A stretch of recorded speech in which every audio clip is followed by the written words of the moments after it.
Logarithm rules. Today we're going to learn some cool rules about logarithms, and I'll show you why they're true and how to apply them. Okay, so the first rule that we're going to learn is, let's say that we want to take the log base a of some product. So we've got this product of the quantity x times the quantity y, and we want to take the logarithm of that whole thing. That's going to turn out to be equivalent to the logarithm base a of x plus the logarithm base a of y. Okay, so you can just take the log of a product, and that's equal to the sum of the logs. Okay, let's see a quick example in a familiar base to you, which is going to be log base 10. And by the way, if you ever see any problems out there that just say log, they don't say ln, but they say log, and then there's no base there, like if it just asks you for the log base 10, then it's implied that it means the log base 10. Okay, so just in case you see the word log with no base, then know that that is implied that the log is base 10. Let's go over a quick review here. What's the log base 10 of the number 10? Do you remember? It's the exponent that's going to make 10 to that exponent equal to itself 10. So the log base 10 of 10 has to be 1. Okay, and another one, what's the log base 10 of 100? What's that?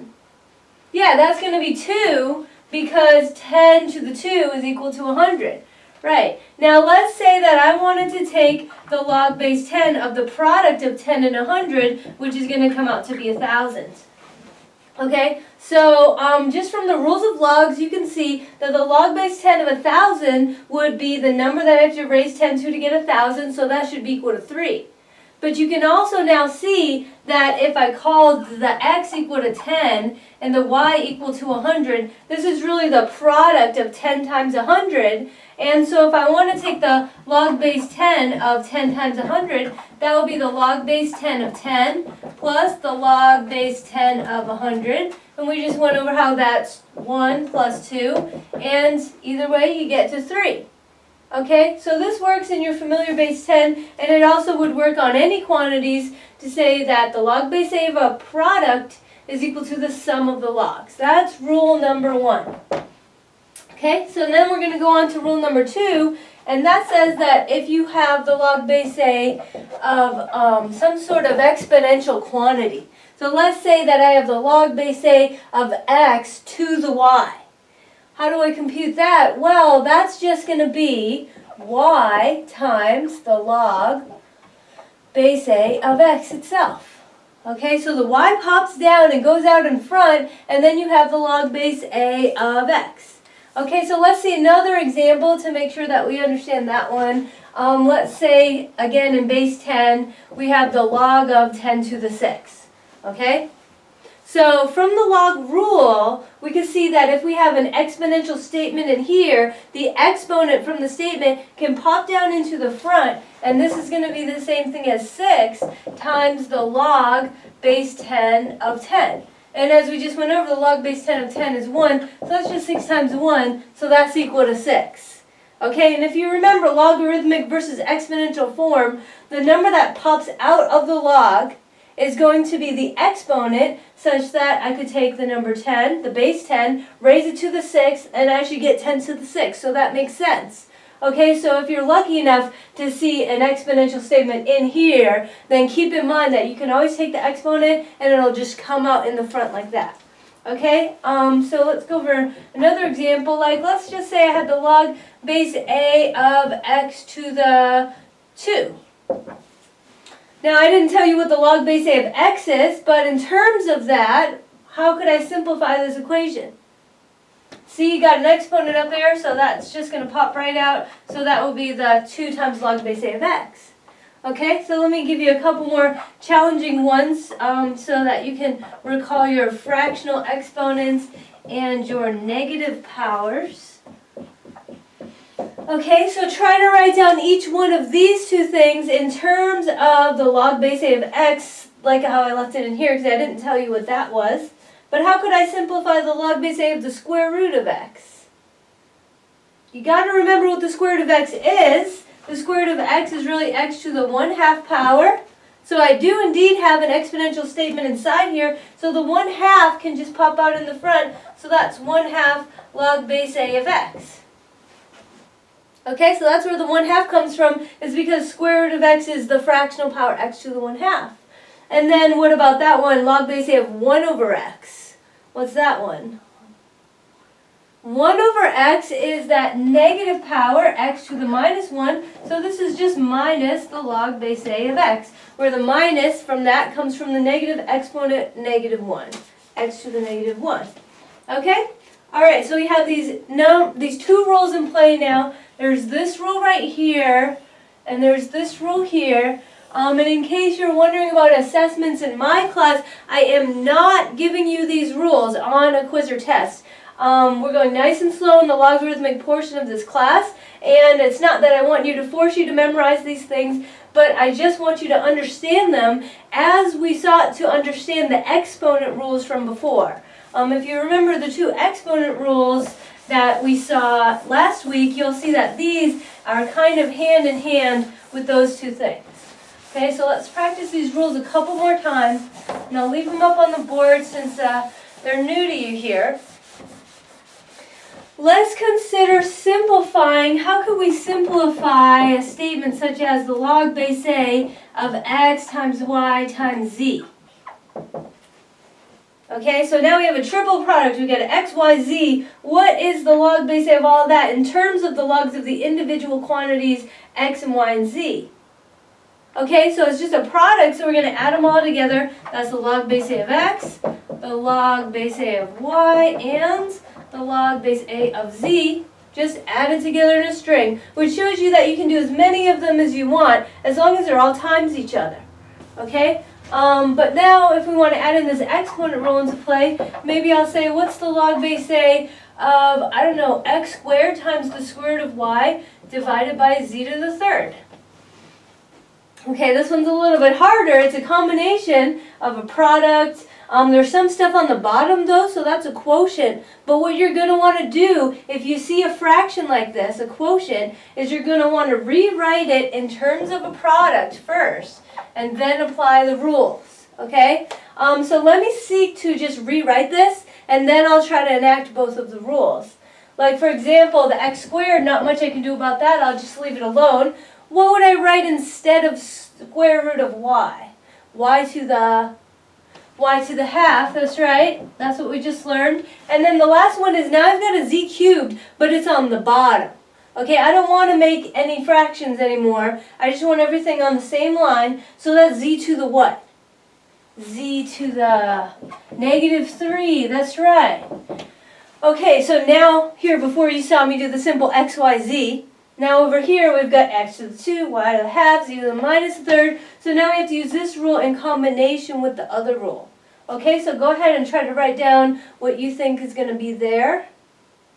Okay, so what I'm looking for there is 2 log base A x plus 1/2 log base A y minus 3 log base A of z.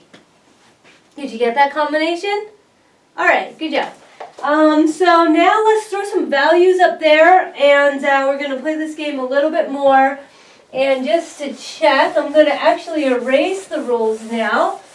And I'd like you to try to play along with this without looking at the rules, because keep in mind that I'm not going to give you the rules on a quiz or test here. So I want you to be able to do this without the rules. Okay. And this time I'm going to tell you some values. For example, let's say the log base A of x, I just happen to know for some reason that the log base A of x is 4.5, and the log base A of y is 1.6, and I just know that the log base A of z is -0.2. Okay, all those things I know for sure, and my question is, what is the log base A, and this time you give me an actual value, the log base A of x times y?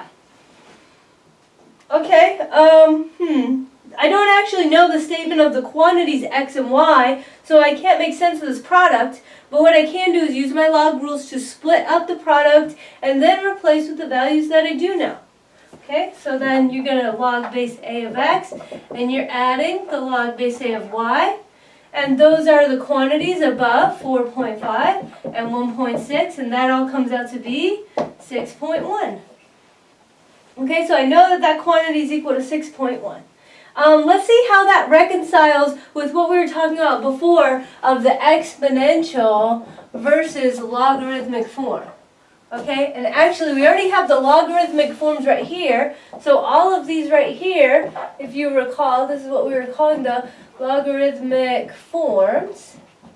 Okay, and just to review to make sure that you retain that knowledge from last week, why don't you write down the equivalent to those three statements, write down the equivalent exponential forms in terms of the unknown letters a and xyz.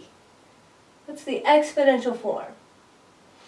Okay, so I hope you guys remember that from last week, and I'd encourage you, if you didn't, pause the video and write it down to make sure that you remember that. This one says over here that a to the 4.5 power would equal x. Likewise, a to the 1.6 power would equal y, and a to the negative 0.2 power would equal z. Okay, and so let's see what this means compared to that over there. It said, what is the log base a of x times y? And so what I'm looking for here is that the log base a of x times y is equal to 6.1. Log base a of xy is equal to 6.1. Now the equivalent exponential form of this is the statement that a to the 6.1 is equal to x times y. Okay, so let's see if we can reconcile that with the exponential forms we have over here. It says that we concluded, our conclusion is that x times y should be a to the 6.1.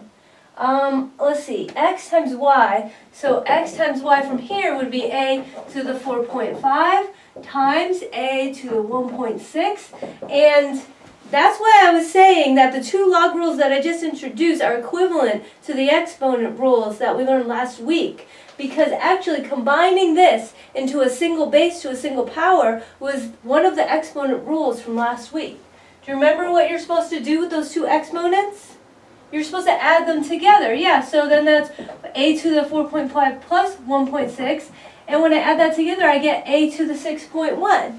You see? And so the reason that I added these two logarithms right here is because I had a product, so I add the exponents. It's the same exact thing that I was saying last week, where when you have the product of two things in the same base, then you add the exponents to combine. Okay? So it's really the same rule, but it's under the guise of logs. Alright, so let's practice that with the same values. We'll keep the values the same and practice it another time. I'll put it up here on the sideboard here. Why don't you tell me what is the log base a of the quantity z squared according to those values on the board? And also, how about the log base a of the quantity 1 over x? And how about, let's consider log base a of the quantity x plus z. Okay? So the challenge here is that I want you to either give me a number for it or tell me, actually, there's no way for me to figure that out. Okay, so let's see if you could do each one of these, or if you realize that you actually can't do it. That's an important step too. This one is z squared. Okay, so actually if you want, you can see it this way too. What's z squared? That just means z times z, right? And now I have two z's. So if you want to use rule number 1, that's log base a z plus log base a z. So that's 2 log base a of z. Okay, so actually the rule number 1 and rule number 2 right here are pretty much saying the same thing. Just like how I showed you that the two exponent rules from last week were pretty much agreeing with each other and saying the same thing. Okay, so you can use it this way, or if you'd like, you can see it that way. Either way, you should conclude that you have 2 times the log base a of z, and so the answer is negative 0.4, because that's 2 times negative 0.2. Okay?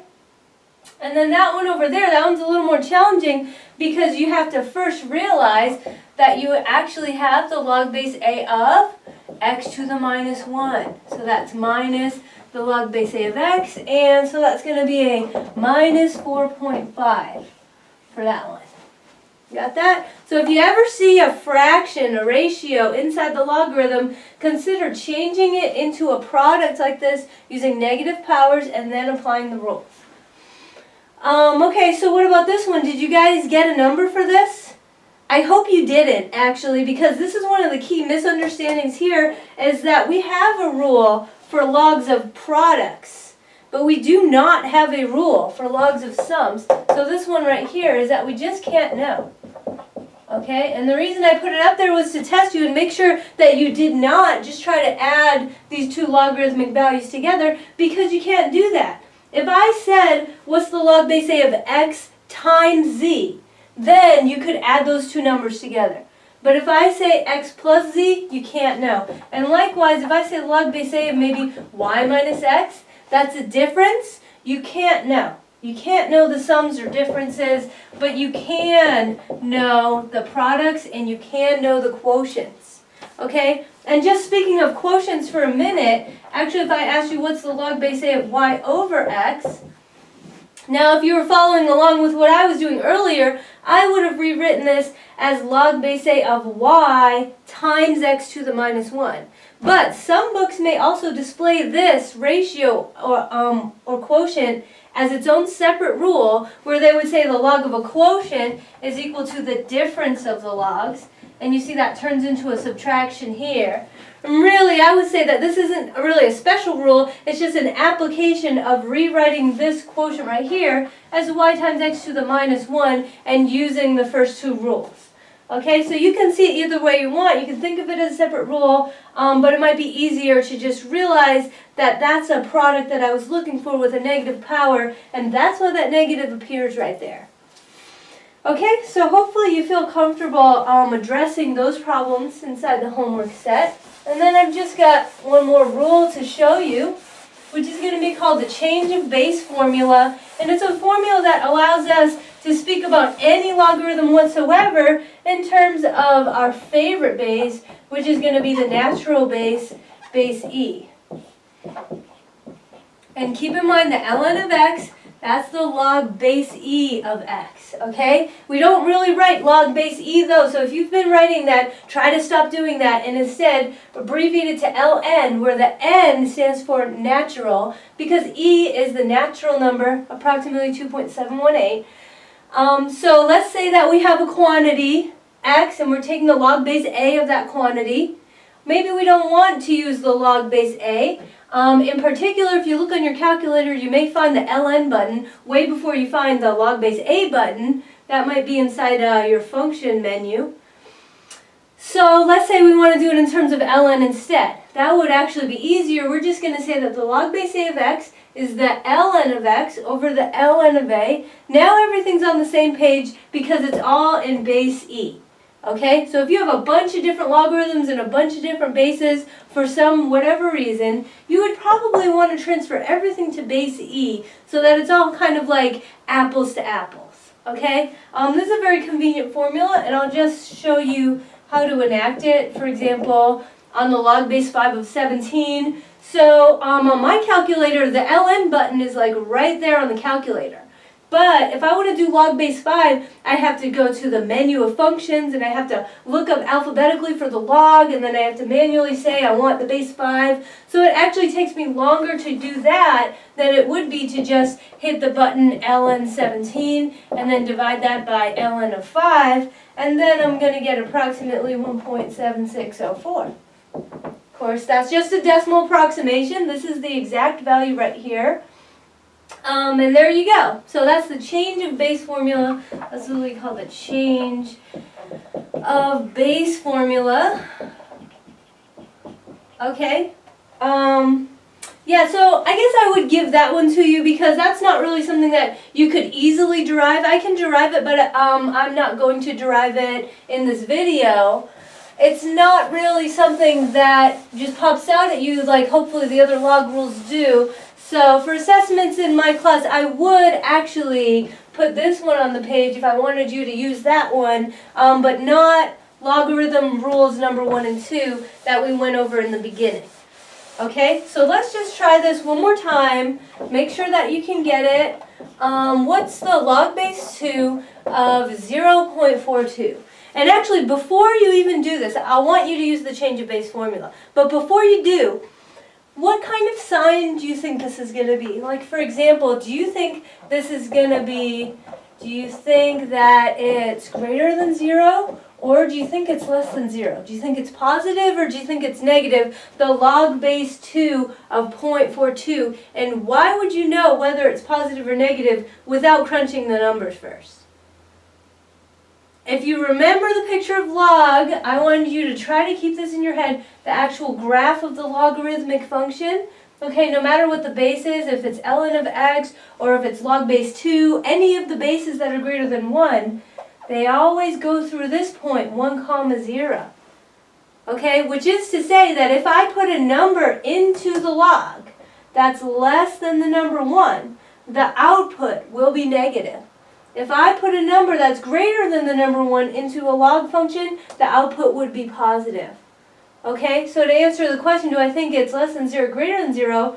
Well, 0.42 is right here, which is less than 1, so I think that that value is going to be less than 0. Okay, so I think it's going to be a negative value. But let's look at it from the change of base formula. So if we want to change the base, what are we going to do? We're going to put it all in ln, and we're going to put the input on the top, and then we're going to ln of the base on the bottom. Okay, and then in your calculator, just make sure that you're able to get these values out. This is approximately negative 1.2515. Okay? So that's how we use the change of base formula. And now let's go into a couple more complex examples of how we would solve some difficult looking equations. So last week you got a little practice, a kind of a warm-up into solving equations using logarithms, and it's going to get more and more complicated as we move along. So I think by this point in the class you should be able to solve this statement. 6 to the 5x is equal to 36948. That's a big number. Okay. Solve this for x. What value of x is a good one such that if I multiply it by 5 and then do 6 to that quantity, I'll get this outrageous number over here. Any ideas how to solve that? Now some people may be thinking the first thing that I want to do is take a logarithm base 6 because there's a 6 right here. But I'll tell you actually that's not the way you want to go. What you want to do is you want to go for the logarithm base e, the natural logarithm. Okay, so the first step in here is take the ln of both sides. Okay, this might be a new concept for some people. Now you guys are used to sometimes dividing by both sides by 2 or like subtracting 3 from both sides or stuff like that. Actually, every time that you do something to both sides of an equation, you're actually applying a function to both sides of the equation. Like for example, if you're dividing both sides of an equation by 2, you are applying the function y equals x over 2 to both sides of the equation. So likewise, you can actually apply the function ln of x to both sides of the equation, which is taking the ln of both sides. Whenever your unknown variable is up in the exponent, you have to take the log of both sides in order to pull the exponent down. That's how you're going to solve it when your x is up there in the little superscript right there. Okay? So I'll go slowly to show you how that's done. And I'm applying the function ln to both sides of the equation, which is fine to do. You can do any function to both sides of the equation, except maybe don't multiply by 0 or you'll lose your whole statement. But taking the log of both sides is totally fine. Okay, so is everybody okay with this? Hopefully. Now we actually have to use the log rules that we just learned because I don't see what's any easier about this. Except maybe I can get this number out of my calculator, so what? How can I make it easier with this? You have to use the log rules that we just got in place, which is to say that if I have an exponent of 5x, the exponent can come down, and I'll just have the ln of 6 right there. Oh, that's why we took the log of both sides, is because we actually have a rule that tells us if we are exponentiating and we take the log of that, the exponent comes down and becomes a product in the front. And that's just easier to solve for.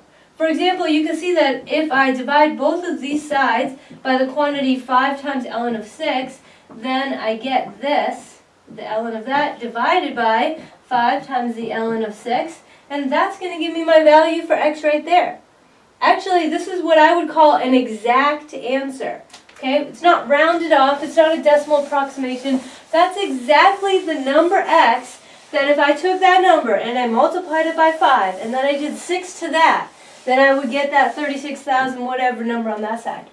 That's the answer, that's the exact answer. Okay, but approximately, to make sure you can get that on your calculator, approximately 1.714 on there. Okay? You will have to solve equations like this on your in-class exams or proctored exams. So if you do get an answer, you may be wondering, hey, how do I know that's right? I think I did that right, but I'm not that comfortable with logs. Is there anything I could do to confirm that that's right?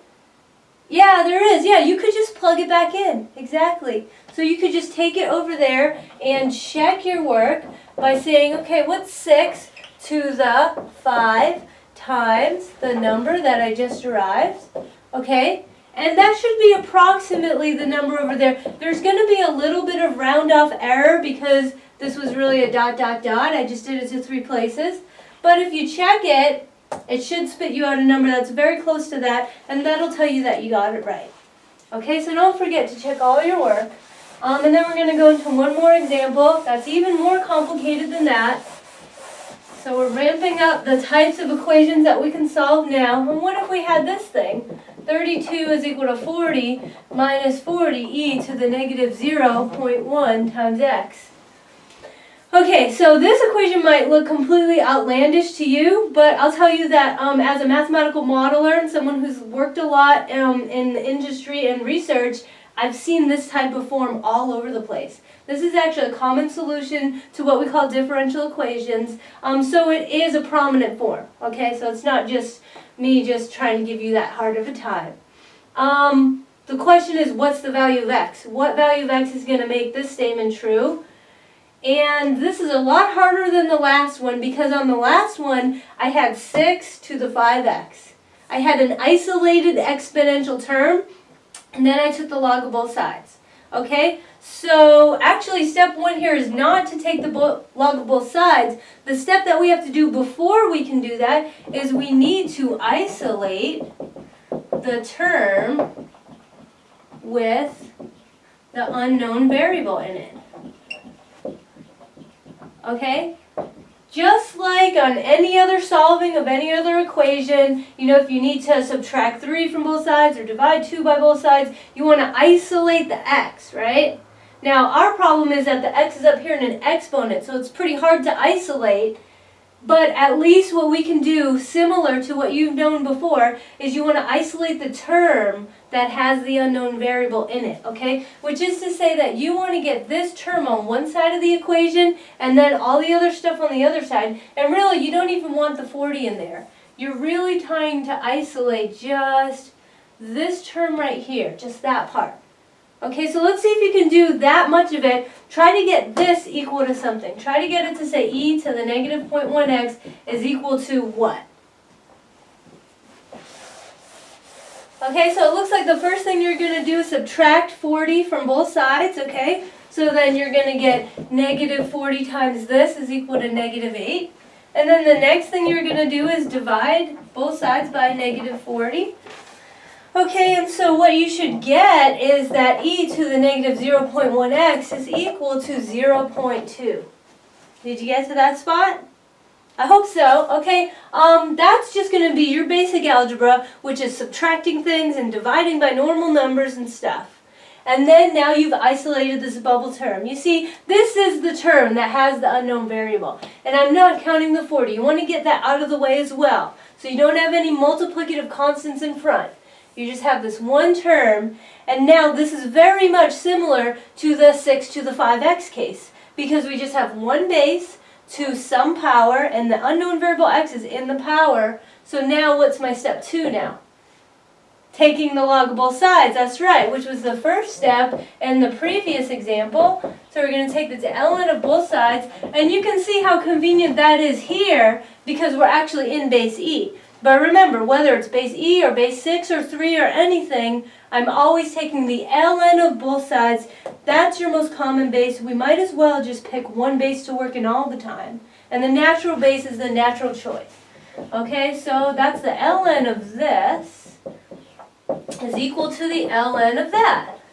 Okay, and then the next stage is we have to keep in mind our log rules so that the exponent pops out in front. And look, the entire exponent. You take the negative 1.0 times the x. The whole thing that's up there, anything that's in the little superscript font, is going to come right out in front. And then what you're left with is ln of e. Do you guys know what the ln of e is offhand? Yeah, that's 1. That's right. Okay, because that's the same base. It's the log base e of the number e. So just like the log base 10 of the number 10, that's just going to turn into a 1. So now we have negative 0.1x is equal to ln of that. And so x is equal to ln of 0.2 divided by negative 0.1. And that's approximately equal to 16.09. Okay, so that's my final answer to 2 decimal places, 16.09. And if I'm at all curious as to whether that's the right answer, you probably are, then you would take that 16.09, bring it up here, times it by negative 0.1, do e to the that, times negative 40, then add 40 to that, and make sure that you get 32 out of there. Okay, so you plug it back in and check your answer there.